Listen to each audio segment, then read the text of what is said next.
প্রিয় ছাত্রছাত্রীরা, আজ আমি তোমাদের কাছে ক্লাস 6-এর গণিত প্রভা বইয়ের কোষে দেখি 12-র 1, 2, 3, 4-এর অঙ্কগুলো সমাধান করে দেখাবো খুবই সহজ পদ্ধতিতে।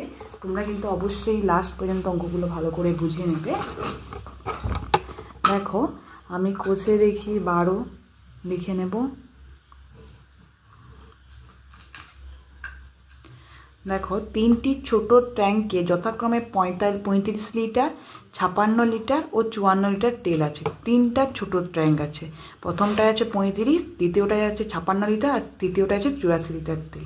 হিসাব করি সবচেয়ে বড় কত মাপের পাত্র দিয়ে ট্যাঙ্কটি তৃতীয় তিনটির তেল পূর্ণ সংখ্যক বার মাপতে হবে। বড় বললে বা বৃহত্তম বললে, ঠিক আছে, বা কত লম্বা বললে, এরকম বললে, এগুলো বললে কি হয় না, গসাগু করতে হবে। ঠিক আছে, তাহলে আমি তিনটেকে গসাগু করে নেব। 35, 56, 84। গসাগু মানে আমরা কি জানবো না, একটা নামতা দিয়েই তিনটেকে যেন যায়। যদি দুটো যায় একটা যাবে না, কিন্তু হবে না। একটা নামতা দিয়েই যাবে, হয়তো 7-এর নামতা বা 6-এর নামতা, 5-এর নামতে যাবে, কেন একেও 5-এর নামতাতে যায়, একেও 5-এর নামতাতে যেতে হবে, আবার একেও 5-এর নামতাতে যেতে হবে, তবেই কিন্তু গসাগু হবে। যেমন আমি হয়তো প্রথমে 7 দিয়ে দেবো। 7 5 35, 7 8 56, 7 2 14। দেখো, তারপরে যদি দেই 5 যাবে না, কারণ কেন, 5 মানে মৌলিক সংখ্যা গসাগু বা লসাগু কোনোটাই হবে না। তারপরে 8 আর 12 যেহেতু দুটো যৌগিক আছে, সেহেতু এই দুটো যাবে। কিন্তু আমি প্রথমেই বলছিলাম কি, গসাগু মানে কি তিনটেকে করতে হবে। যেহেতু যাবে না, তার মানে এটা কি লিখবো, নির্ণেয়। তিনটে যেহেতু যাবে না, তাহলে আমি এটা লিখে দেবো, নির্ণেয় গসাগু সমান কত, 7। তাহলে লিখে দেবো, অতএব সবচেয়ে বড় 7 লিটার মাপের পাত্র দিয়ে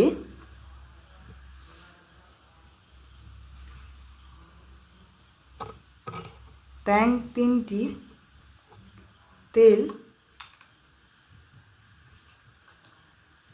পূর্ণ সংখ্যক বার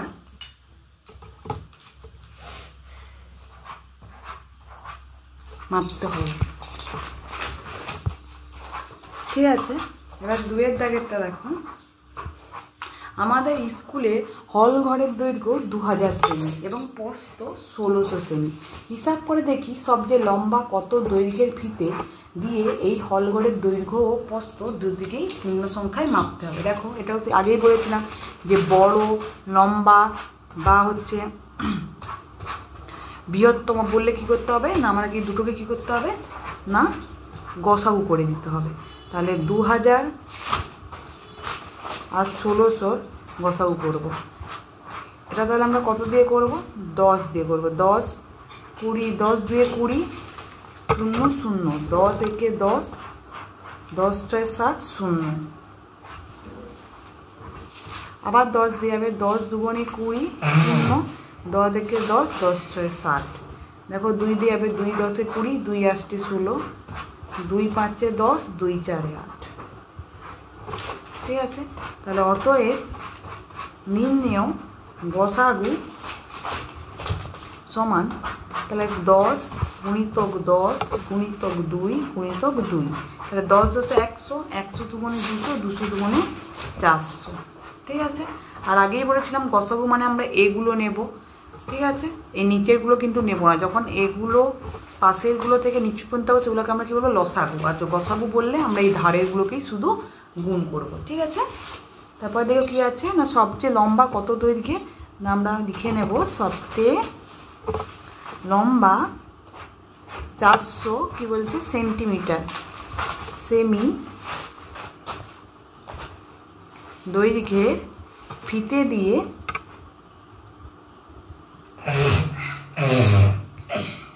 ফিতে দিয়ে এই হল ঘরের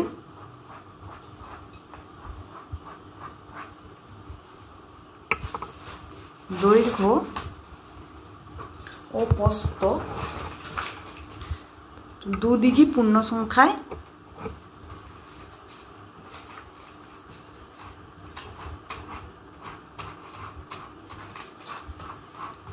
মাপতে হবে। ঠিক আছে। 3 দাগেরটা দেখো কি বলছে, 1071টি ধুতি, 595টি শাড়ি, আর কি বলছে 175টি জামা মজুদ আছে। হিসাব করে দেখি সবচেয়ে বেশি কত পরিবারের মধ্যে ওই জিনিসগুলি সমান ভাগে ভাগ করে দিতে পারবো, এবং প্রত্যেক পরিবার কতগুলি করে কী কী জিনিস পাবে। ঠিক আছে, তার মানে দেখতেই পাচ্ছ সবচেয়ে বেশি বলছে। তার মানে কী করতে হবে, আমি আগেই বলেছিলাম বেশি, লম্বা বা বড় বা বৃহত্তম এরকম কিছু বললে আমরা কী করবো না, সেই সংখ্যাগুলোর গসাগু লসাগুর ক্ষেত্রে বললে তখন আমরা কী করবো, গসাগু করবো। ঠিক আছে, তাহলে 1071, 595, 357, এই তিনটে আমরা কি করব, গসাগু করব। ঠিক আছে, এটা 7 দিয়ে যাবে, তাহলে 7 একে 7, 7 5 35, 7 3 7 8 56, 7 5 35, 7 5 35, 7 একে 7। তাহলে দেখো এবার 17 দিয়ে যাবে, 17 9 কত হবে না 153, 17 5 85, 17 3 51, আর যাবে না, কারণ 9 আর 3 এই দুটো হচ্ছে 3 একে 3, 3 3 কে 9, নামতে গেল 5 যাবে না, 5 যেহেতু মৌলিক, আর আগেই বলছিলাম গসাগু করতে হলে আমাদেরকে 3 থেকেই ভাগ দিতে হবে। তার মানে এটা লিখে নেব, নির্ণেয় গসাগু সমান 7 গুণিতক 17, তাই তো 17 9 18 যা 10 11 119 হয়েছে। এবার তাহলে কী লিখবো না, সবচেয়ে বেশি কত পরিমাণের মধ্যে জিনিসগুলো সমানভাবে ভাগ করে দিতে পারবো না, সবচেয়ে বেশি 119টি পরিবারের মধ্যে ওই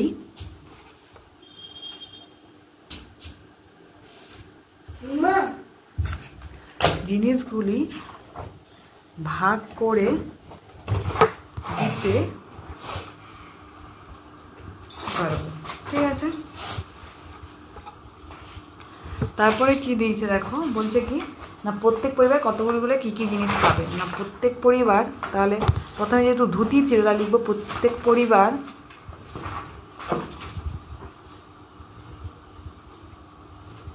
ধুতি পাবে সমান, ধুতি তাহলে কটা ছিল 1071টি, তাহলে 1071 ভাজিতক 119টা পরিবার ছিল, তাহলে 1071 দিয়ে 119কে ভাগ করব,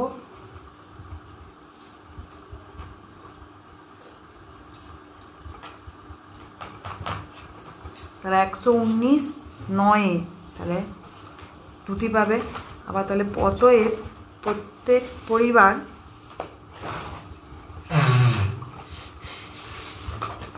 শাড়ি পাবে কটা দেখবো,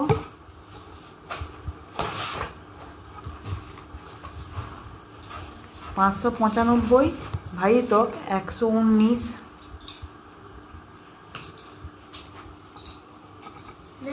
পাঁচটি করে,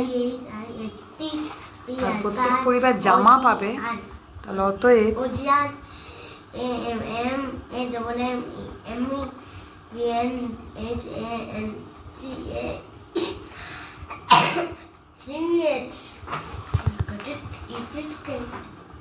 তিনশো 57 ভাজিতক 119,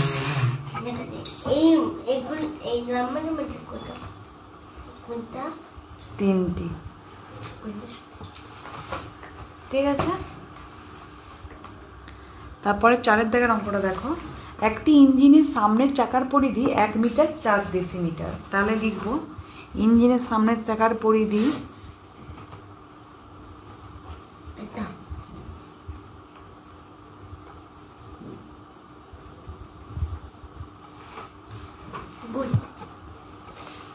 সমান 1 মিটার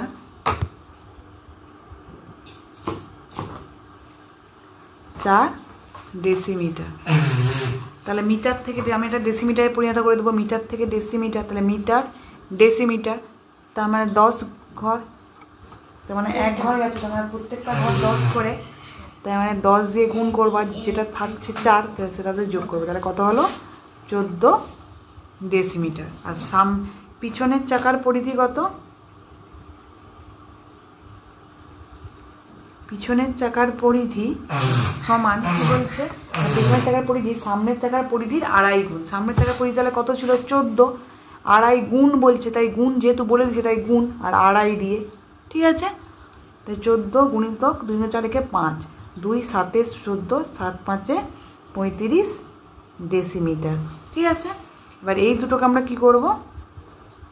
লসাগু করে নেব। দেখো এখানে কিন্তু বলে দেয়নি হিসাব করে, দেখো কত কমপক্ষে কত পথ গেলে চাকা দুটি একই সঙ্গে পূর্ণ সংখ্যক বার ঘোরা সম্পন্ন হবে। এখানে কিন্তু কোনো বেশি লম্বা বড়, ঠিক আছে, এসব কিন্তু কিছু বলেইনি। সেহেতু আমরা এটা কী করবো না লসাগু করবো। 7 দুগুণে 14, 7 5 35, আর যাবে নি। তাহলে লিখবো নির্ণেয় লসাগু সমান 7 গুণিতক 2 গুণিতক 5, 14 গুণিতক 5, 14 5 70 ডেসিমিটার, ঠিক আছে। এবার 70 ডেসিমিটারকে আগে মিটার থেকে ডেসিমিটার করছি, 10 দিয়ে গুণ করছি। আবার 70 ডেসিমিটারকে মিটারে করতে গেলে কী হবে? 10 দিয়ে ভাগ করব, তাহলে কত হবে? 7 মিটার, ঠিক আছে। তাহলে আর কি লিখবো? অতএব কমপক্ষে কত পথ গেলে চাকা দুটি না 7 মিটার পথ গেলে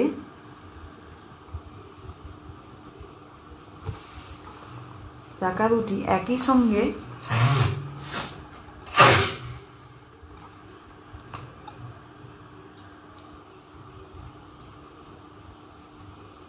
পূর্ণ সংখ্যক বার ঘোরা সম্পূর্ণ করবে।